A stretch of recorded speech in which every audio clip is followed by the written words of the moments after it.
హారతి అయిపోయింది, ఇంక వెళ్ళిపోతున్నాం. పాపం అతను కాల్ చేయగానే వచ్చాడు. ఇంకా ఇలా వెళ్తున్నాం. స్వీట్స్ అన్నీ ఇలా ఉన్నాయి,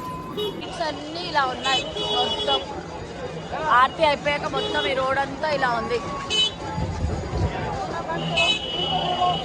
ట్రాఫిక్, కాళ్ళు ఆగుతున్నాయి. అందుకోసం ఈ బైక్ అన్ని సెట్ చేసి పెట్టుకున్నాం. లక్కీగా ఇలా దొరికాడు మాకు.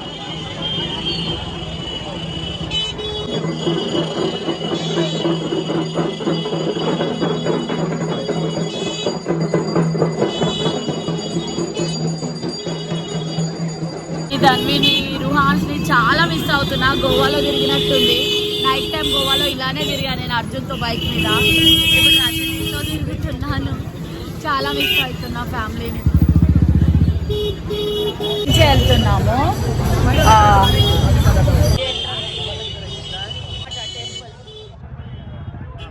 టెంపుల్ మొత్తం.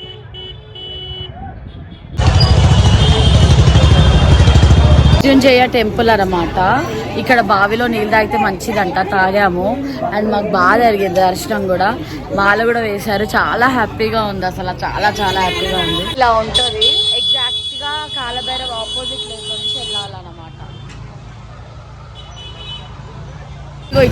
ఇట్లానే గోలగోలగా ఉంటాయి ఈ లైన్లో, ట్రాఫిక్ ఉంటాయి. సో ఇది ఎగ్జాక్ట్ కాలభైరవ్ ఆపోజిట్ లో ఉంటుంది. మృత్యుంజయ టెంపుల్ అన్నమాట.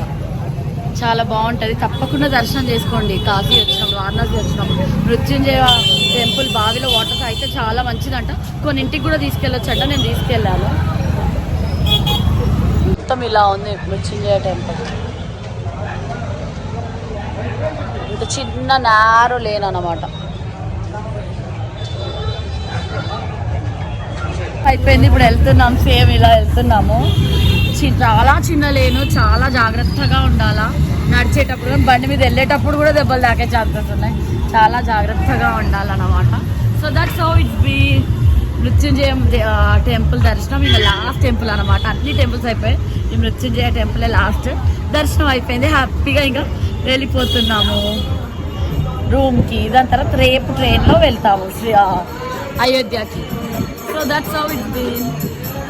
టెంపుల్ అన్నమాట. ఆ టెంపుల్కి కాలభైరవ టెంపుల్, ఈ టెంపుల్కి అసలు ఆపోజిట్లోనే అది.